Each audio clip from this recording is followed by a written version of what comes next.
I found this great clip on YouTube that represents, what we do with our lives and the work we are supposed to be putting forth.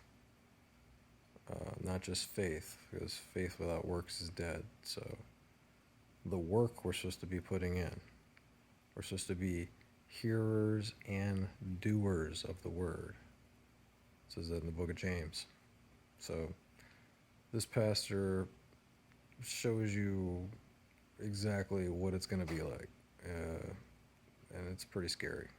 So he explained it well, and I think you should just take 5 minutes to take a look at this. So here we go. Why does that matter? Let's go to Romans 14:10. Remember, all the Bible's reflected in the book of Revelation. What does Romans 14:10 say? Well, it says that every one of us have an appointment to go to that throne. And this is what it says in Romans 14, verse 10.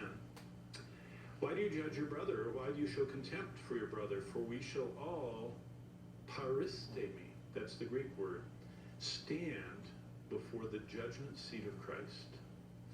The slide you see in front of you is the earthly representation of that throne, because the word Paul chooses to use for that throne is the word in Greek bema.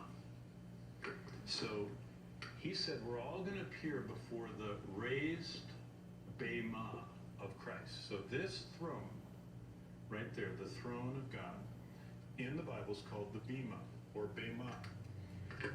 Paul says we're all going to appear before that place. Now, the next slide, 2 Corinthians 5:10, tells us that we are going to appear before the judgment seat of Christ to give an account of our life.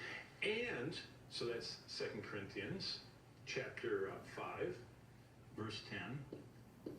And then, Paul already said in 1 Corinthians 3 and 10 to 15 that this river of fire I told you about, we're going to stand on one side and Christ is going to stand on the other side, and we get to push our shopping cart, everything we've done in our life with the sin removed, everything we've invested our time in, all the time we spent doing anything that wasn't sin, because sin is erased.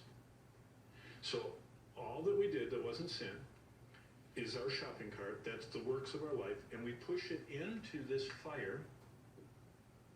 It says that it will go through the fire, and whatever doesn't burn up is what we give to Jesus. It's kind of like the sum of our life. Wow.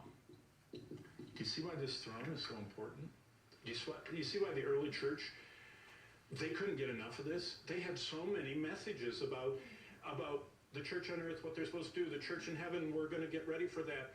Don't worry about all the evil in the world. God's going to handle that. Jesus is coming back. He's going to rule. He's going to give everybody their reward. We're headed to our home He's prepared for us. So what do we see in heaven? We see that throne with the river of fire, Daniel 7, verses 9 and 10.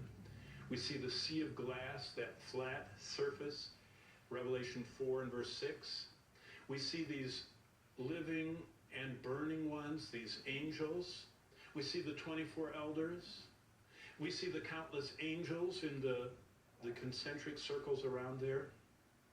And then Paul said, for we must all appear before the judgment seat of Christ, that each one may receive the things done in his body, your shopping cart, to put into the river of fire. According to what we have done, whether it's good, that means it lasts, or it was just worthless. That means it wasn't sin. There's nothing wrong with collecting stamps. You can't take them to heaven, they'll burn up. Okay, there's nothing wrong with being a great sportsman and having all kind of trophies. Being a great businessman, having all kinds of awards. But those things aren't the currency of heaven. They were just things we could do with our life on earth. The reward is what Jesus said that we did as a good and faithful servant. So, what's in your shopping cart? Is your shopping cart empty because you've done nothing good in your life? Is your shopping cart full, but it's full of things that are just going to burn up in the fire? Or do you have just a few things in that shopping cart that are not going to get burnt up and will be actual gifts to God?